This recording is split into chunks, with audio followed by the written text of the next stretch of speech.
I want to level all WoW Classic classes to 60 without dying a single time, but I need to create my characters at random. My faction, my race, the way I look, if I'm solo self-found, if I'm allowed to use a guide, the spec and the professions. So for the first character I spinned the wheel and this is what happened.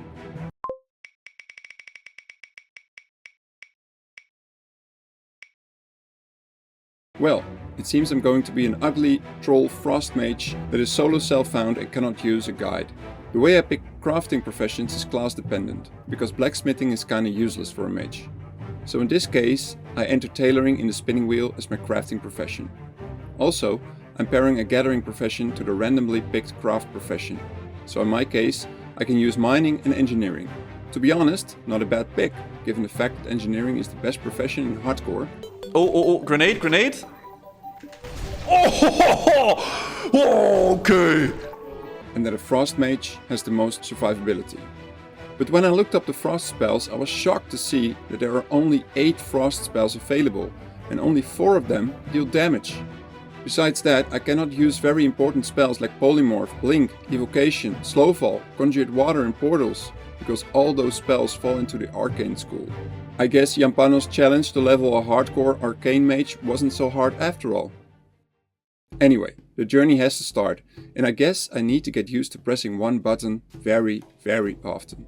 But to get to that point, I had to first stick down some boars, because rank 1 Frostbolt only comes available at level 4. When I hit level 2, I visited the trainer and mindlessly trained Arcane Intellect out of habit. I mean, the spell even has the School of Magic in the name, you dumbass. Fuck! So after casting Arcane Intellect on myself, which was useless anyway given the fact I can only stick down boars and I don't need any mana up until level 4, I failed the challenge right away. After a quick remake of a fresh character, I was off again to sticking down mobs, and when I hit level 4, I was finally able to enjoy the delights of pressing the one and only button I had to press until I reached level 60. To be honest, it felt very welcome killing mobs within seconds instead of minutes. Oh, what a difference. Of course I wasted another silver on training Conjure Water, which is an arcane spell, but I guess I will learn along the way not to do stupid stuff. With Frostbolt in my arsenal, I was able to quickly finish the starting area, looting a small red pouch, Blessed Run in the process, and head down to Senjin village. Ooh, is this the Blessed Run?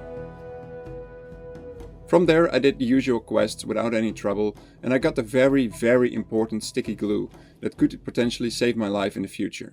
In Razor Hill I picked up mining, engineering, first aid and a bunch of new quests that ordered me to kill some humans.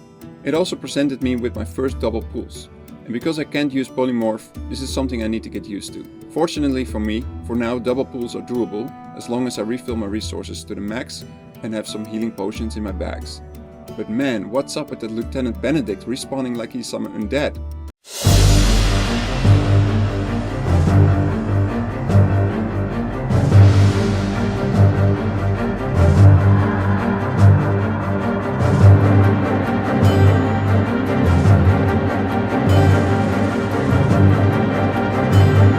One thing I like about doing these challenges is that every run is different.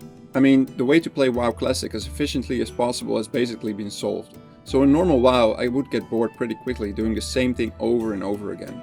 Of course, grinding is part of every MMO, but restricting yourself in the way hardcore does forces you to be creative.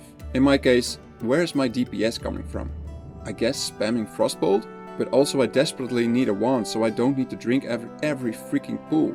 Since I cannot make or buy a wand myself because I'm solo self-found, which means I cannot use the auction house or trade with any other players, and I'm an engineer and not an enchanter, I need to find one. And for the Horde, that seems pretty hard. There are some sweet wands that can be obtained from quest rewards like the Branding Rod and Flattering Baton, but I cannot complete these quests as a low level. So unless I get lucky and get a random drop. A wand? Oh my god, dude. My first real wand will probably be the Smoldering Wand that I can buy off a vendor. It requires me to be level 15 though, so until then it's back to good old spamming Frostbolt and drinking between pulls. Although I did craft some dynamite along the way, which adds some extra DPS. I was ordered to kill some quill boars, and while doing that, I was lucky with looting 2 more light leather from a chest. The plan is to craft the flying tiger goggles that I can wear as an engineer. But in order to do so, I need 6 light leather, and since I'm solo self-found, I need to find the leather one way or another. Then I saved the life of a rogue, who was having a picnic in the middle of a quill boar camp, and was surprised that I told him that this place is not to have a picnic.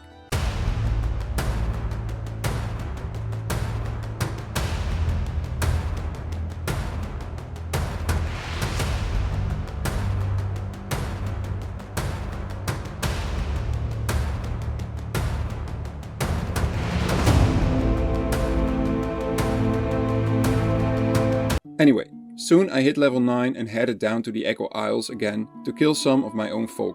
I acquired the important faintly glowing skull that for certain will help me kill one of the many difficult mobs that I will encounter pretty soon.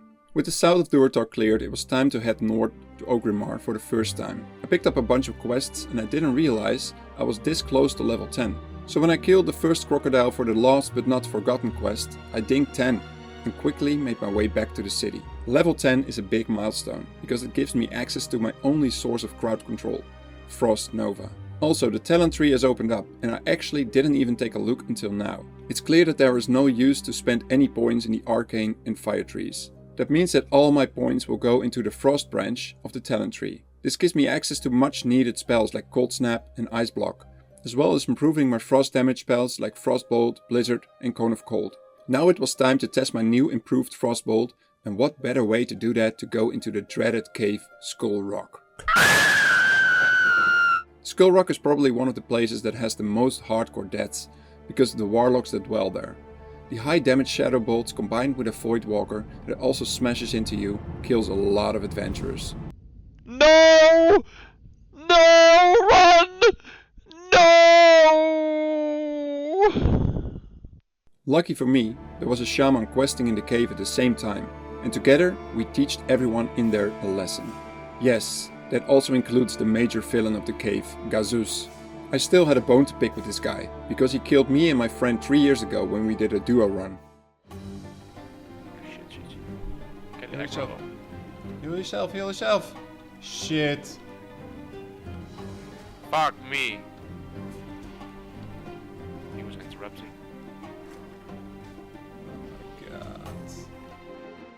I was a bit hesitant though, because I'm only level 10, but my shaman friend didn't care and pulled Gazus as if I was not there.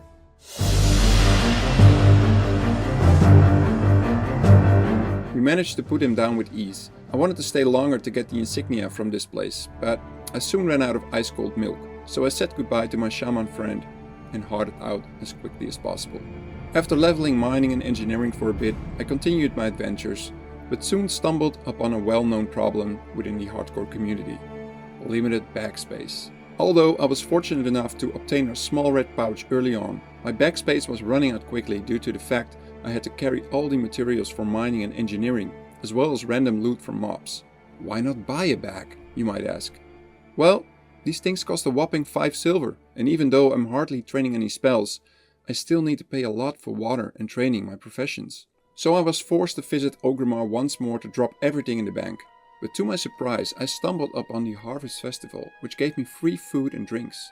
After stuffing my bags with free stuff, it was time to finish what I had started, getting the lieutenant's insignia. So I headed to Skull Rock once more, preparing for the worst. I pulled the first mob, killed it, and BAM! It dropped. Lucky me. Now it was time to face the hardest challenge within Durotar, killing Fizzle Darkstorm. This guy casts shadow bolts that can melt me within seconds. And if that is not enough, he has an imp that casts fireballs along with it. Plus, he is surrounded by other mobs that cannot be pulled if I want to survive. You see, the first piece of advice I give to new hardcore players is to avoid caves. Caves are what kill most people because there is usually no way out. This is because of the quick respawns that block the way you came in. Now, caves come in many forms, and right now I'm basically in a cave, even though technically it's not a cave. But my escape route is filled with thunder lizards, so even if I wanted to abort, I would run into other mobs that would seal my fate. The other thing I tell new players though, is that what makes hardcore so unique is the fact that challenges like these make your heart racing, because one mistake could erase all the hard work you put in.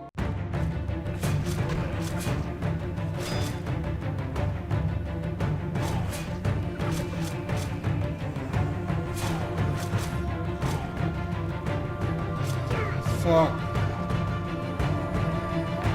Ah. Whereas, if you would play normal WoW, you wouldn't care if you died. So here goes nothing.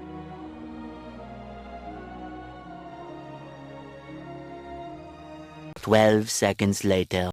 Oh my god, he respawns like crazy. Are you kidding me? Yeah, sure. Why not just kill him twice? After the cockroach was dealt with, it was time to hard out and get ready to test my skills in the Barrens. But that is for next time.